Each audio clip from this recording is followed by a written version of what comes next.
Ladies and gentlemen, tonight we have a special guest. He's an award-winning sleight-of-hand magician featured on primetime TV show Penn and Teller's Fool Us, Celebrities of Magic, and Masters of Illusion Live in Atlantic City. Our show will begin in 2 minutes. Ladies and gentlemen, please give a warm welcome to Josh Farley.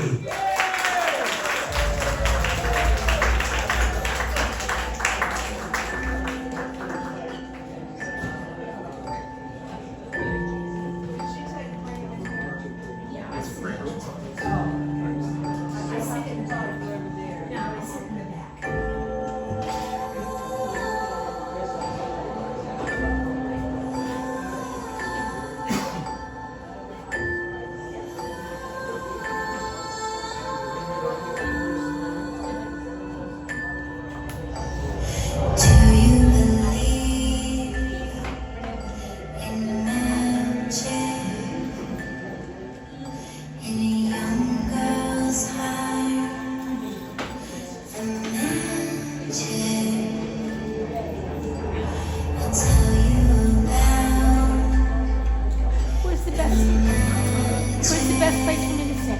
On the stage.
Magic moments, memories we'll be sharing.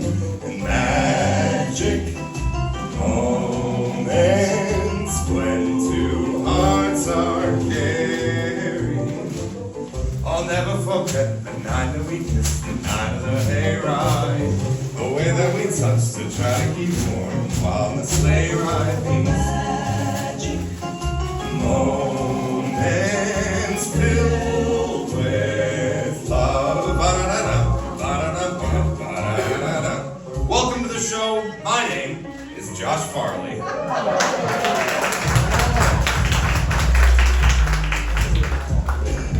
Now I know what some of you are thinking this guy is just a little strange. You wouldn't be wrong.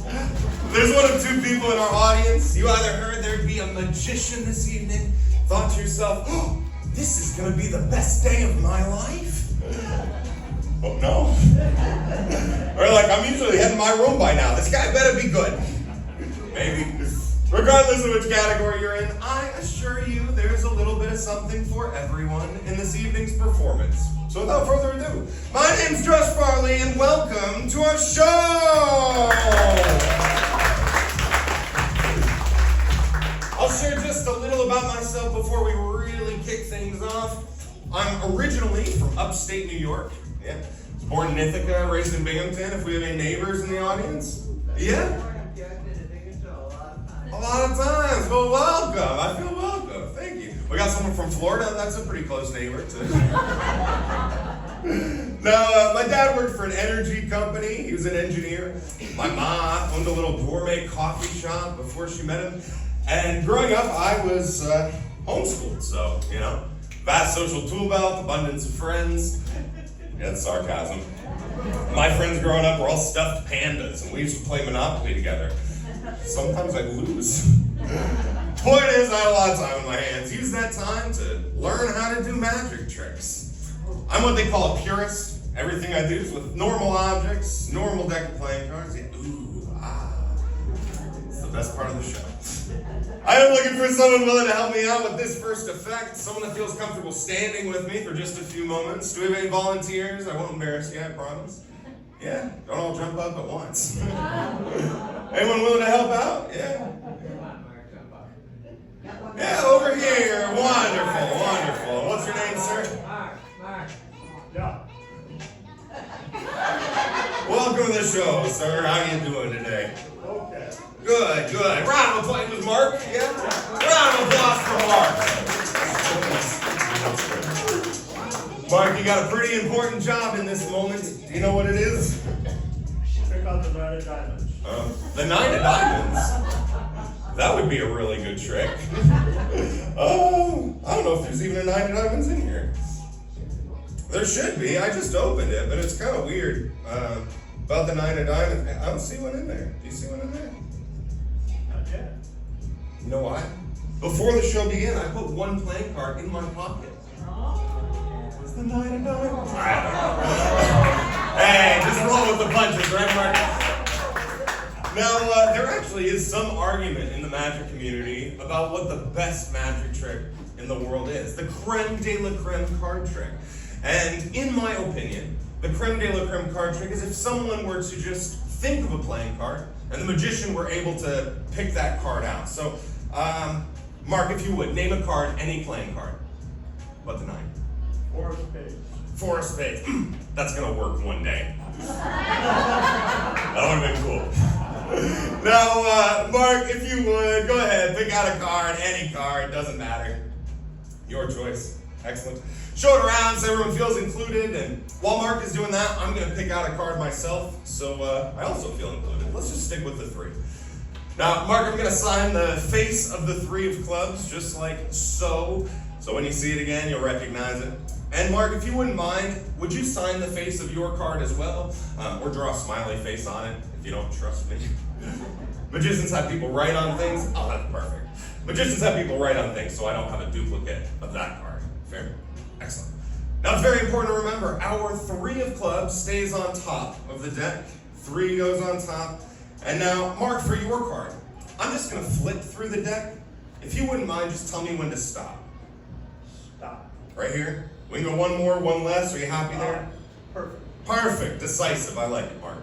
If you would place your card there for me. And very important question. Do you remember what card I placed on top? Yes. 3 of clubs, yeah. I work for a lot of college kids. They're all like, I don't remember, man. So doing better than 3 of clubs here on top. Now, Mark, if you would, hold one of your hands out just like this for me. We're going to take the 3 and place your other hand on top of the 3 of clubs, like that. Yeah, that way I can't grab it. Now here's the cool part. Would you believe me if I told you as I was flipping through the cards, I was counting each card. So I know the exact number you told me to stop on, and thusly, I know exactly where in the deck your card is. Would you believe that? No? Well, I guess I gotta prove it then. It was exactly 18 down. Keep me honest. 1, 2, 3, 4, 5, 6, 7, 8, 9, 10, 11, 12, 13, 14, 15, 16, 17, 18. But now if Mark's card was right here, that wouldn't exactly be a magic trick, right? Just counting. This card Listening on the top. to where you told me to stop, exactly. And then a summer of no social life, here we go. The magic happens on 3, Mark, you're gonna feel just a little heat. 1, 2, 3. Do you feel that? Felt the heat. Weird. No, Mark, I just handed you the 3 of clubs, right? Which means that can only be one card. Check it out. The Knave of Hearts. The Jack of Hearts. Show it around, Mark. can keep both of these as a souvenir of our time together. Thank you for helping out. Kind of weird, right?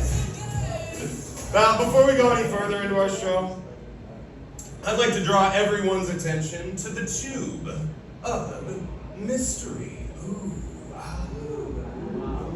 This is a get out of jail free card. If you're willing to help with this, you don't need to come up on stage or anything. Just looking for someone in our audience willing to hold on to the tube of mystery throughout the show. Do we have any volunteers willing to hold the tube? Over here, wonderful. And what's your name? Trudy, it's a pleasure to meet you, Trudy. Trudy, if you would, hold on to the tube for us. For the remainder of our show, Trudy is now the guardian of the tube of mystery. Trudy, make sure no one comes up to you, tries to tamper with it, yeah? Don't open it up yourself, and if someone does try to take it from you, just whack. Yeah. I'm teasing, don't actually do that. I feel like you would, Trudy. Awesome. Thank you so much for helping out, Trudy. Now, what a lot of people don't realize about magic is there's only 7 different genres of magic. Only 7 categories, 7 different types of effects a magician can actually do. A magician can take an object, make it disappear. Magician can make an object appear. Magician can make 2 objects trade places or transpose, like we just did with Mark. Magician can saw someone in half. That is actually its own genre. Unfortunately, my insurance doesn't cover that one anymore. It's okay, she's in a better place. Magician can make an object levitate. Do that one more time, just in case you missed it. Make an object levitate. Right. But my personal favorite genre of magic is mind reading. Over here on the very end, would you mind helping me out with this next one? Would you? Wonderful. And what's your name? Pat. Round of applause for Miss Pat for helping us out. How you doing today, Pat? Good, good. Now, Pat, you've got a pretty important job in this moment. You know what it is? You're ready. I love it. Pat, you get to pick a word. Yeah. Now, not just any word. In order to pick a word, brought a book with me. I was supposed to do a book report on this in high school or college. I don't remember. I did the book report, but you know, that's what Spark Notes, Cliff Notes are for. Yeah. If you would, look through the book for us. Make sure all the pages are different, words are different per page. In a moment, Pat, I'll have you pick out any word you'd like, but when you do, reading someone's mind is kind of a process. It's just like tuning into a radio station. Yeah, it's fuzzy, but once we connect, crystal clear. So Pat, we're gonna have to go letter by letter, and if you pick a word like and, the, but, it's a really lame trick, yeah? So go ahead and pick out any word you'd like. The longer, the more challenging, the better. And for everyone else in the audience, there's approximately 300 pages in the book. Approximately 700 words per page. So if you're good at math, that's a lot of words. You got one, Pat? Excellent. Close the book so I don't even know where you picked it from. And now, Pat, it's time to connect. If you would for us, just close your eyes. I'd like for you to imagine. Imagine a blank movie screen. And the first letter of the word, only the first letter, starting to come into focus now. Focus, and then send it to me like you're swiping an iPad. Just make a swiping gesture towards me.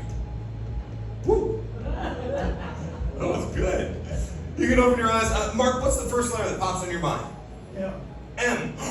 What's the first letter of your word? V. Mark, you're wrong. You know, the V, the M, you just added an extra stick. That's it, right? Yeah. I'm trying. All right, if you would, pick a random letter from the center of the word, but don't say it. Just think of one. You got it? All right, close your eyes and woo, step ahead of me. That's good. I got something. Question for you, Pat. Would you say you have a good poker face? Yeah? I believe it. I'm going to throw something out there, but it's just a test, okay? Do your best not to react. So don't say yes, don't say no, just the best poker face you got. Random letter you're thinking of. C. Ooh, that's a killer poker face. Oh my gosh. No, I'm playing poker with Pat over here. But Pat, I think we've connected. I think we've synced up enough. We can get the entire word. What do you think? Yeah? You remember the choreography? You just close your eyes and imagine a blank movie screen, but now the entire word is coming into focus. It's a noun, an object, a thing. Think of the thing and send it to me like you're swiping an iPad. Woo! That was good. I got something. All right, so we have the M, we have the V, the C. All right. This is obscure. This is a little weird, but I'm gonna run with it. All right, Pat, I am locked in. If you would, hold on to this for me, but don't open it up just yet. For everyone else in our audience, let's recap. It's a joke, it's funny. I know it's a lame joke. I just can't get rid of it. I know. 1 in over 210,000 words that Pat could have selected. A little bit of a faux pas with Mark, but Mark, you helped a lot. You really did. In fact, I think there is an M in the word, just not at the beginning. For everyone else, what's this word you're thinking of? You can say it. Oh, video camera. Video camera? Isn't that 2 words? Video camera? It was together in the book? Oh, this is awkward. Oh, I hate when this happens. You can open what I wrote down. Video. I hate when I'm right! Dad, you were wonderful. Thank you so much for helping us out. You can keep that souvenir. Yeah. Now, that round of applause. How many people here would like to learn how to do a magic trick? Quite a few of us. Wonderful. I thought I was kind of in a giving mood. Figured I'd teach you all something. This is kind of the blown-up stage version, but you can make one of these at home in your room, you know, just a standard note card, put dots on it with Sharpie. Got a little note card here. On the first side, we got a single dot. I'll show you the trick, then I'll teach you how to do it. So we got a single dot on the first side. Second side, we've got 4 dots. Third side, we've got 3 dots. Yeah. And on our fourth side, we've got 6. All right. It's kind of a basic trick, but I'll teach you how it works. Of course, there's not actually 6 dots on the side.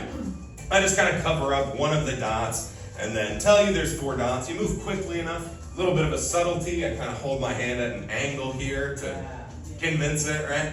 And then on our next side, again, you either hold it like this, say that there's 3 dots, or you hold it like this and see if it works because our minds are used to seeing familiar patterns. So if you're going to make one of these at home, you want to draw 5 dots on this side as if you were drawing a 6-spotted domino. Just leave the 1 out. On our second side, you want to draw 2 dots as if you're drawing a 3-spotted domino. On the third side, you want to draw 6 spots. Fourth side, you want to actually draw 3. And on the 5th side, you want to draw 8. So, if there's any questions, I'll be hanging out after this show. Now, very early into my career, only about a year or 2 in, I was booked on my first big show. It was down in New Orleans. There were a few thousand high school age students that were attending this conference, and I got to be there for a full week, see the city, beautiful city. How many people here have been down to New Orleans before? Yeah? Gorgeous city, right? But if you've been, you know there's a surprisingly large number of street hustlers, common men, right? You know, in a lot of cities, but there it's like every 10, 20 feet you walk, someone's got a game or something set up just to win some money off you. True story, I don't normally share this, but I was traveling with a friend of mine. They had a chessboard set up on a little street corner. You could bet whether or not you could beat him at chess. My friend's ranked nationally for his ability to play chess, so I bet on my friend, and he still lost. Which shows you just how good these people actually are, what they do. Now, there was another guy set up with 3 playing cards. You would have thought I learned my lesson, but I know some sleight of hand. Kind of stepped up to the plate. They call it 3-card Monty, if you've heard of it. If not, same thing as the pea in the shell game. 3 shells, 1 pea, mix it up, and you find the pea, right? So again, I know some sleight of hand. He showed our top card here as this card. Yeah. He showed our second card was also this card.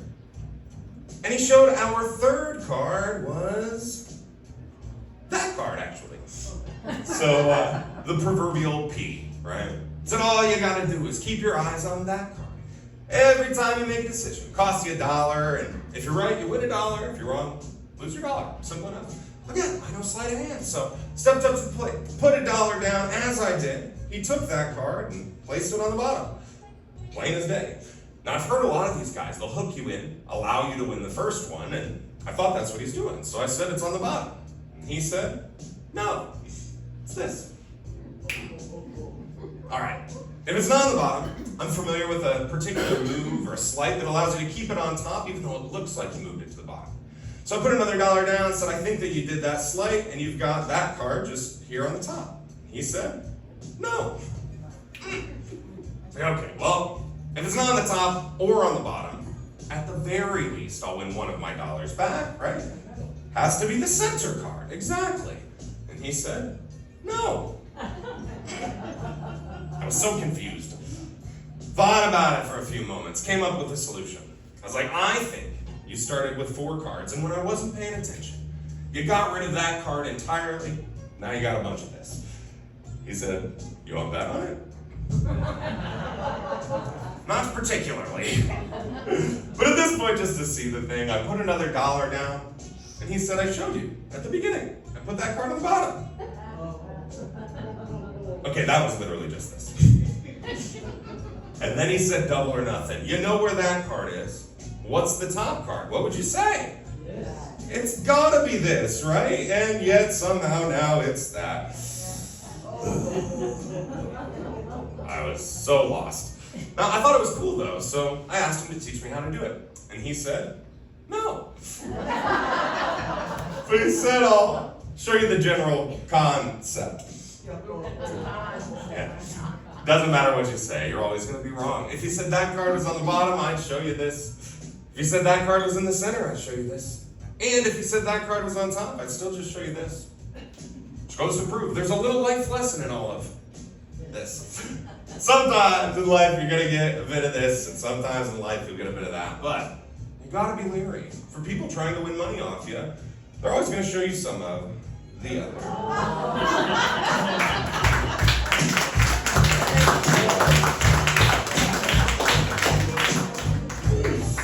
Now I've got one final get out of jail free card for us. Again, if you're willing to help with this, you don't need to come up on stage or anything. Just looking for someone in our audience with a good imagination, willing to play along just a bit. But again, I won't embarrass you or anything. Over here, wonderful. What's your name? Louina. Louina? Pleasure to meet you, Louina. A round of applause for Miss Louina for helping us out. Louina, would you say you have a pretty good imagination? Yeah, willing to play along at least? Sure. Awesome. Louina, we're gonna imagine. I brought a deck of playing cards. Ooh, wow. Louina, I'm just gonna toss these to you. If you would, catch them for us. Oh, great catch. Now, Louina, if you would, open the box up, pull the playing cards out of the box, put the box away somewhere for now. Great. Look through the cards. You'll notice 52 different cards, the way they come from the factory, right? I think there's a 9 of diamonds in that one. And I think they are still in new deck order, though, right? Ace through king, are they? Except for the 9 of diamonds. Very impressive. Right? Louina, if you would, give them a good shuffle, mix them up for us. Yeah. It's kind of a lame trick, third order. And now, Louina, if you would, look through the cards again, pick out any playing card you'd like. I just steer you away from the Ace of Spades or the 9 of Diamonds, right? They're going to think we're in cahoots. But you got one? All right, show it around so everyone feels included. All right, Louina, now here's the most important part. If you would take that playing card, flip it the opposite direction of all the other cards and put it back into the deck so it's facing the other direction. Yeah. Great. Grab the box, wherever you set that, put the cards back inside the box, and then just toss the box and the cards back my way. Woo! What an excellent toss! Now, Louina, for those that may not have the same imagination, what was the card you picked out and flipped over? 3 of hearts. The 3 of hearts? Well, let's see how Louina did. Oh, looks like you did a really good job shuffling. That's a pretty good start. Good start. Oh my goodness. There's a single playing card flipped the opposite direction. And Luina, you said the 3 of hearts? The 3 of hearts.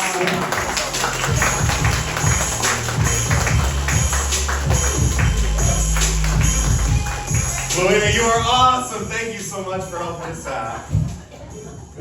Now, the question that I'm asked most frequently in life, other than, how do you do it, is how do you even become a magician? And I'll share this story. I was 12 years old when my family and I took a cross-country trip from New York down to Arizona to visit my sisters. And on the way back home, we stopped in a little town called Branson, Missouri.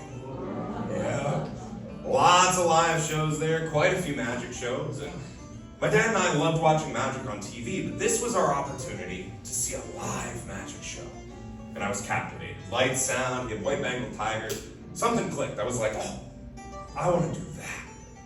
Where do you even start, right? So after the show, there was a little magic shop. The magician would sign autographs, a few hundred people in line, and I was actually far too nervous to talk to him, but I wanted to learn magic though, so I had to be in that shop at least an hour, just looking through the different tricks.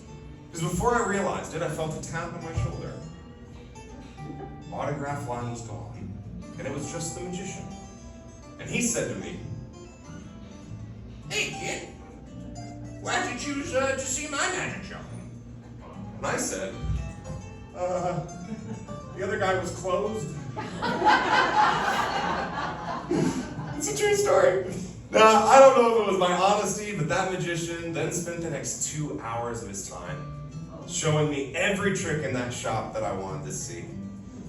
And at the end of his kind of impromptu show, he said, "You know what? I'll teach you how to do any one of these tricks I just showed you. I'll even tell you how to do one of the bigger things from the stage." This is the very first trick that I wanted to learn. They call it the bottle and the glass trick. The object of the trick is pretty simple. It's to make the 2 objects switch places. For our glass to turn into our bottle, and our bottle to change places with the glass. There's only one rule. It's that you can't touch it. That's why we have the 2 tubes. So let's begin. Well, this is awkward. Sorry, I seem to have packed just one too many bottles. That's fine. We'll start again. When I was 12 years old, my parents and I took a cross-country trip to Branson, Missouri. First trick I wanted to learn, the bottle and the glass trick. Object of the trick is simple. To make the 2 objects switch places. For our glass to become our bottle, and our bottle to become the glass. But one rule, can't touch them. That's why we have the 2 tubes. On the count of 3. 1, 2, 3. And if we're successful, the glass just became the bottle. The bottle just became the glass. Difficult part, making them go back.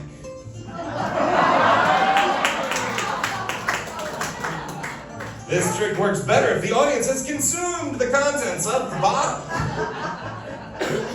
Otherwise, they never believe me when I say it is rather simple to make the 2 objects trade places. Difficult part is making them go back. Now, tube number 1 goes over the bottle. Tube number 2 goes over Sorry, too many bottles. I can see some of the disappointment in your faces. Let me explain. When you're doing magic with breakable objects such as glasses, bottles, babies, it's important you pack extras. Just in case something breaks.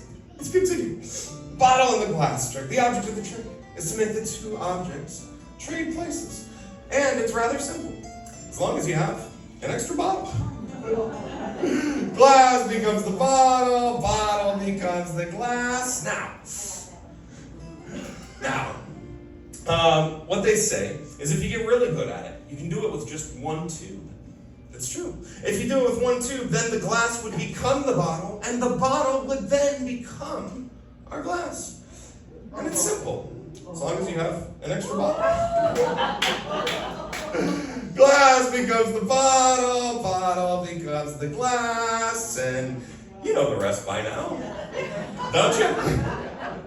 Now I know what you're thinking. You're thinking Josh Farley cheats. Josh Farley can't do this magic trick unless he has all these extra bottles. But you're wrong, and I'll prove it. By marking around this bottle's neck this little yellow handkerchief.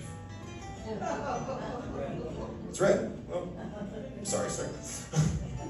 That way, when they switch places, it is, in fact, the same model. The difficult part is making it go back. But when you do it that way, you need to have 2 extra bottles.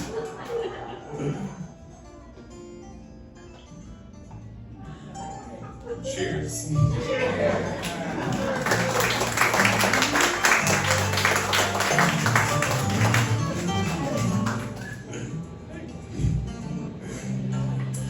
at the very beginning of our show, I shared that I'm a purist, right?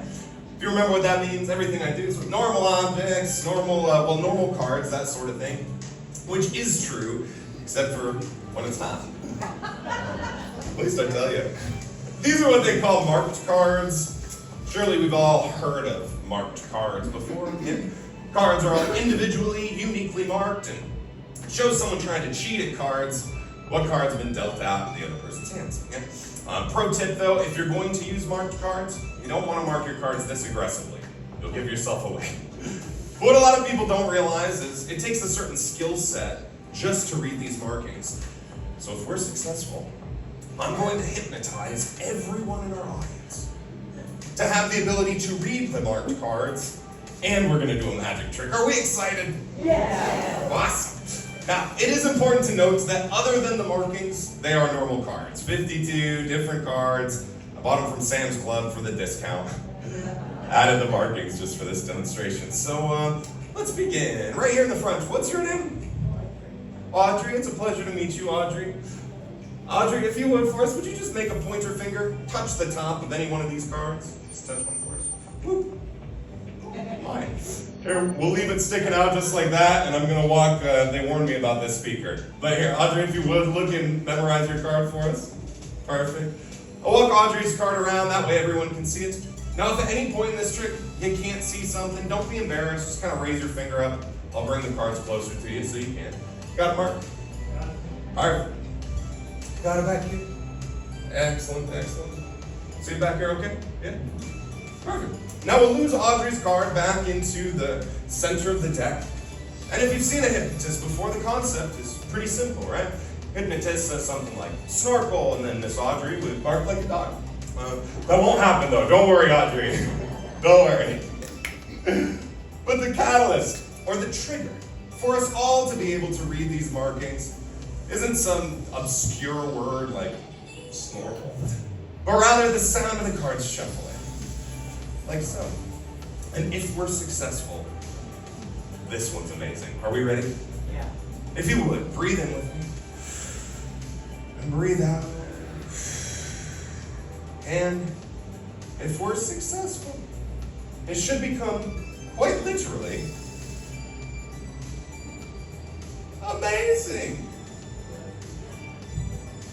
Read that? Sort of. Yeah. Kelsey, do you have a phone light that we can put on this? That might actually be helpful. Yeah. I think yeah, you got it? Perfect, perfect. And you can just kind of stay in front of it. It's here on the side. Yep. Is that easier to see? Is that helpful? Oh, yeah. Yeah, perfect, perfect. Amazing. This is fun. This is a first. See it okay? Yeah? Amazing. Yeah. Over here, Mark. I'll just escape the light. Oh, simply amazing. Now, does it say it once or does it say it twice? You can go ahead first, yeah. It says it twice? Okay. I ask because double vision's a pretty common symptom of this skill transference thing. So I'll have to correct that here in just a moment. Can we see it back here all right? Yeah? I think it's a little easier. Yeah, no. And it'll be easier to read here in just a moment once we fix that double vision thing. If you would, breathe in just one more time. Breathe out. And if we're successful, it should become singularly amazing. That's a whole lot easier to read. Yeah, thank you.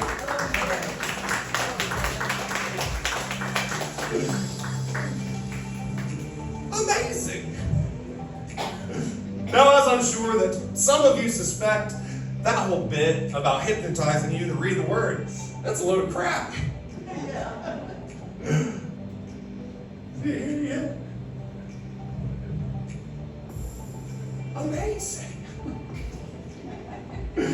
Now, I may not have hypnotized you to read the word, but what if I said that you were hypnotized? Not to read the word, but to believe. Every one of these cards somehow have rearranged themselves into brand new deck order.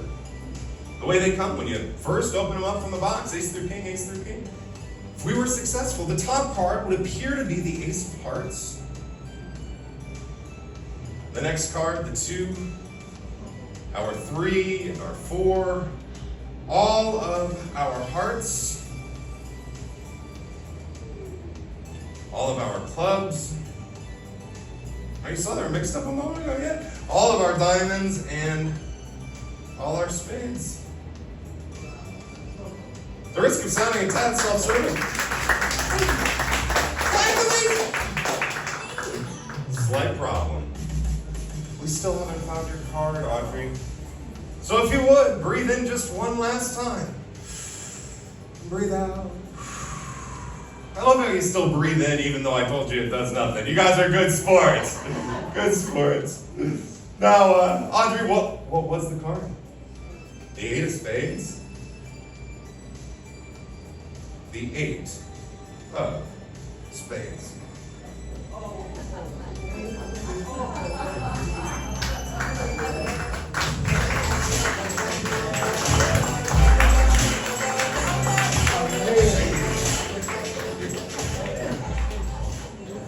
Again, if I move too quickly, just kind of raise your finger. I'll bring it closer to you. So over here at the end? Okay, perfect.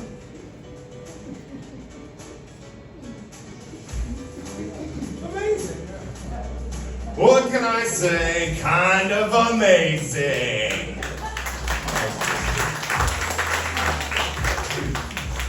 Now, I was talking to Kelsey earlier before the show, and I know that some of you probably know that Eric's a magician, right? Right? But what you might not know is Kelsey was telling me that she knows a magic trick. Whoa. I know. In fact, I was telling her about this creme de la creme trick. You know, the one that someone just thinks of a playing card and the magician's able to name it. Kelsey, would you like to do your magic trick for us? Yeah.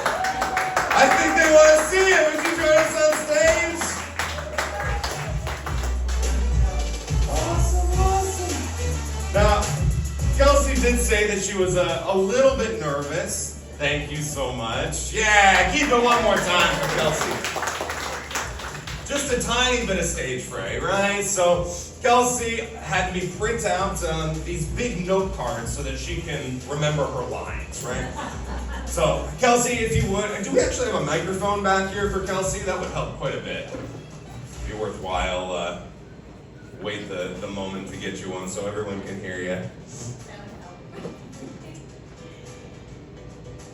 Perfect. So Kelsey, this is your trick. So take it away. Hello, everybody. Hello. Thank you for coming to my show. Oh. I am the amazing Kelsey. Woo! The best magician in the world. Okay. Don't get ahead of yourself, Kelsey.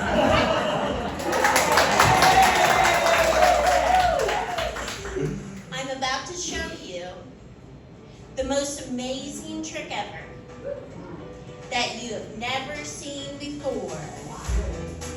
I need a man or a woman to help me. What is your name? Someone? Yeah. You can pick someone. Man, lady?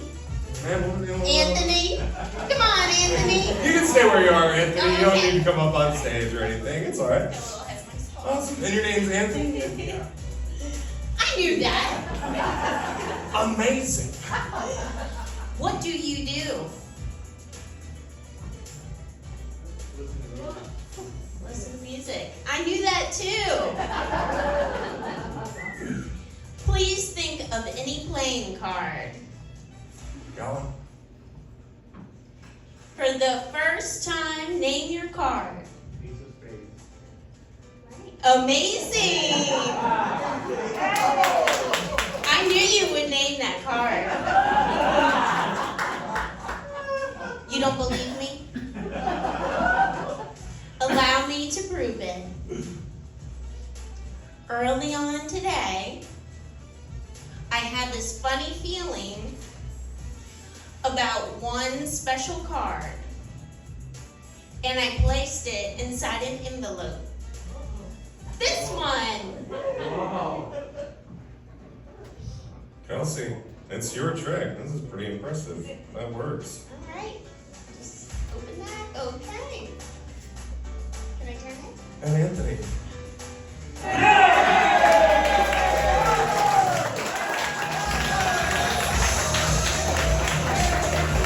All right, Kelsey, that was pretty darn good. One more time. Now, after my parents and I, we ended up moving to Branson, Missouri, actually. Only a couple years after seeing that magic show, and that magician kind of became my mentor throughout the years. Now, after high school, really wasn't sure what I wanted to do other than magic. But my dad would always say growing up, do whatever you want in life. Shove the elephant down in the circus if you want, but you have to get your degree first. So I was 2 years into an engineering degree. I was actually doing really well, but I had this moment that scared me a little bit. I realized I was thinking more like an engineer. I was afraid I was losing some creativity. So one day I called up my dad and I said, Dad, you know how passionate I am about this magic thing, right? Can I have your blessing to leave school and pursue a career in magic? You can imagine how that conversation went. After a lot of convincing, my dad eventually said, you know, I don't want you to question what if. I know how passionate you are, you can't get a degree in magic. So I'll give you my blessing with a caveat. If it's not working out in 3 years, give it a solid try. And if it's not working out, you'll go back to school, get the degree, and take the normal path, right? Couldn't be more fair. So fast forward to the summer of that 3-year mark, talking with my dad again, realized we never defined what working out means. I had some wins, like that show in New Orleans. Marriott International had booked my show, but times were still tough. I'm slapping cheddar biscuits, part-time at Red Lobster, between gigs. But it was that summer that we traveled back to New York to visit my grandmother. And my grandma didn't know that I was wrestling with this decision to go back to school or not. But she kept repeating this one phrase, must have said it 10, 20 times that week. She kept saying, we work and we work and we work, and where's it gets? We work, we work, we work, where's it gets? Now, I didn't fully understand what she meant though, because we all have to work, right? But you see, my very first show was in my grandmother's living room for our whole family. Big Italian family, and that week I volunteered to perform for her, all the residents in her community, and to see the biggest smile on my grandmother's face, cheek to cheek, the whole show. I realized what she meant. We work, we work, we work, and where does it get us? Not that working's not important, it is, but why we work is so much more important than just making money.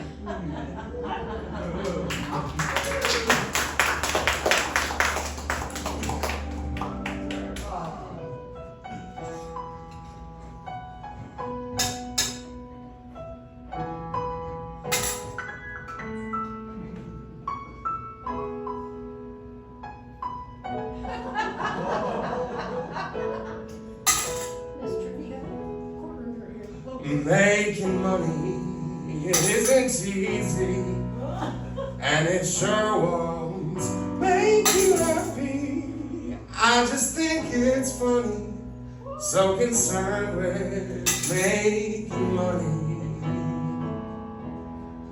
I make a living doing magic that I made up because I love it, and folks believe it.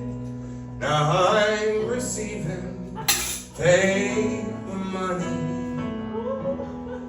Now I know that life ain't cheap, and not all good things are free, but There's not enough or there's no too much.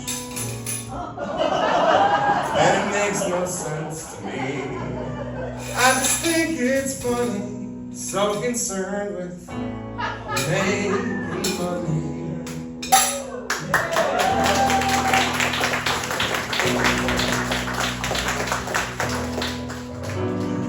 I hope that we've all enjoyed our show so far. I've got two more things I'd like to share. One more big thing, and then just a little something I promised my mom I wouldn't take out of the show. Before I do, though, everyone, thank you so much for coming out. Eric, thank you so much for bringing the show out. I'm lucky. I get to do the thing I wanted to do since I was 12, and that wouldn't be possible without the support. So bottom of my heart, I don't take this for granted even a day. Thank each and every one of you for being here. Got one more big thing for all of us. Eric, you want to help us out with this next one? Oh, crap. Oh, crap! Do I need a microphone? No. How you doing, Eric? Good. Eric, you got a pretty important job in this moment. Do you know what it is? No. You get to pick a number. Are you excited? Very. Awesome. Now, not just any number. In order to pick a number, we're all going to travel back in time. I brought with me a relic from the past, a true antique. It's a phone number. Oh, I know, right? Probably haven't seen one in a while, eh? If you remember how these are set up, we got a bunch of white pages in the front, yellow in the center. Now, some of the yellow pages, they only have one or two options on them. Yeah, there's actually some yellow pages that don't have any phone numbers, and that's lame. So we're gonna skip the yellow pages. White pages again in the back. So, Eric, the first question for you. Do you want us to pick a phone number from the front section of the white pages or the back section of the white pages? The back section. Back section. What an excellent choice. Of the back section of our white pages, there are 164 different pages there. Yeah? Yeah. It resets over here. There's only a few. We'll just skip those for convenience, but 164 pages. Now, so everyone knows for a fact, we didn't set something up before the show. Would you pick anyone from our audience to name a page between 1 and 164? Who hasn't been used yet? Susan DeCourcy. Susan DeCourcy, would you name a page for us between 1 and 164?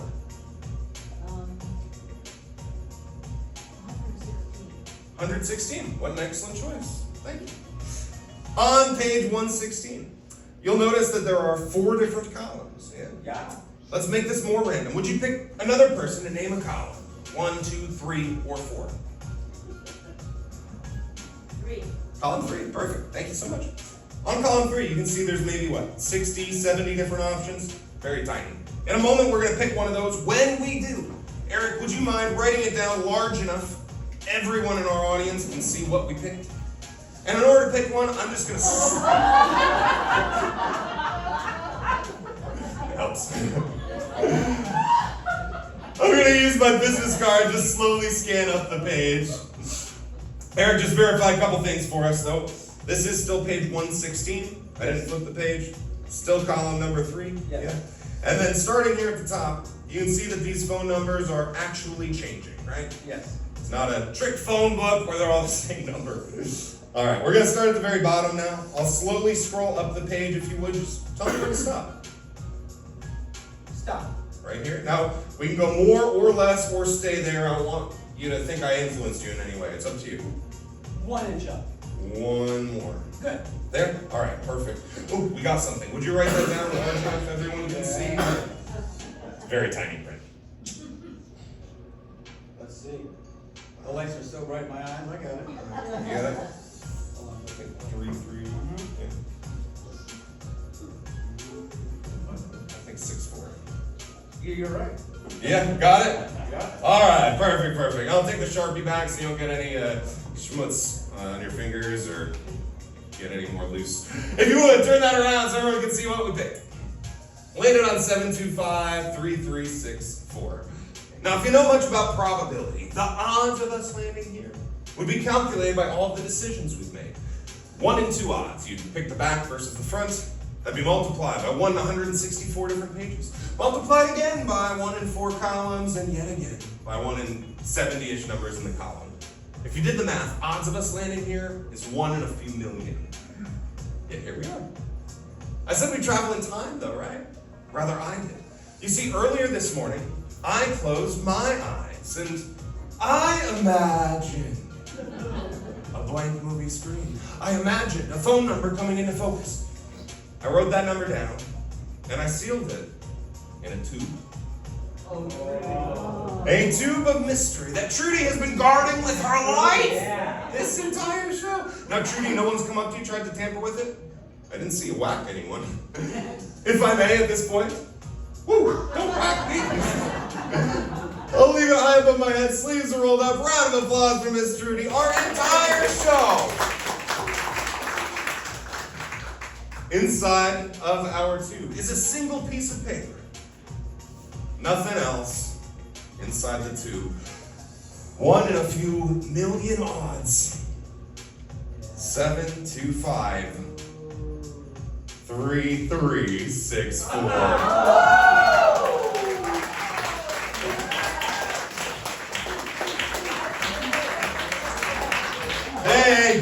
Thank you. You are awesome, Eric. Thank you so much. I know that one's crazy, right? I have one final thing that I'd like to share. Again, I promised my mom I wouldn't take this one out of the show, and I haven't broken that promise to this day, so not doing it now. We've all heard of drawing the short straw before, yes. Would you choose one for us? Excellent choice. Oh wow, you're really showing off there. If you would, choose one for us. Perfect. And then, sir, would you choose one for us? You got the short one. I'm sorry. Blame them, okay? If you would, examine your straws. Make sure they are, in fact, normal. Well, they're ropes, but make sure they're normal ropes. No trapdoors, magnets, white Bengal tigers, smoke, mirrors. Check out. Normal rope. Perfect. Thank you very much. Normal looking rope. Perfect. Now, sir, yours doesn't stretch or expand or anything? Just a little bit. Normal rope? Oh, just a tiny bit of give, yeah, but it doesn't, no, okay. Now, a lot of times in life, it's easy for us to feel like we drew the short straw, but maybe we haven't. Let me explain. In our society, our world at large, we have poverty, we have middle class, and we have the rich, yeah?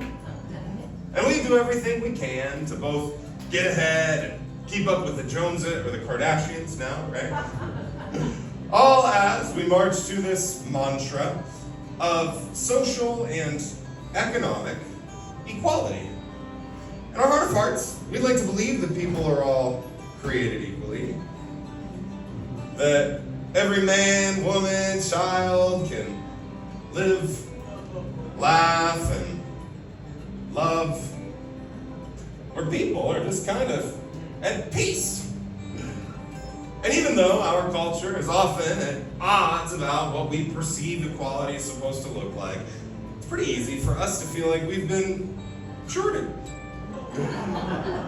Like maybe we have enough, but there's always someone with more. And I know it can be tough at times seeing those with more, and it's easy to feel like they deserve less and we deserve more. But if you take one thing from this show, it's not the money that buys happiness. I have a number of friends that volunteer their time in third world countries where people are truly impoverished. And my friends tell me the same thing every time they visit one of these countries, is they're blown away by just how much joy the people there have. They have nothing, but they have joy. And then you contrast that with all these celebrity types in our culture on the extreme end with addictions and depression, anxiety, every affliction imaginable. To me, that proves life's a whole lot more equal than often we give credit to. That keeping up with the Joneses should be just a little less about the money or having a fast car and just a little bit more about love. Loving the people that we get to be around and being at peace, having a genuine gratitude for the individuals that are in our lives. So please, life is short. And we all have the ability to choose to live this life so much more magically if we just love on each other a little more. And at that point, it really just doesn't matter which road you choose. Everyone, thank you again so much for your time. I'm Josh Farley.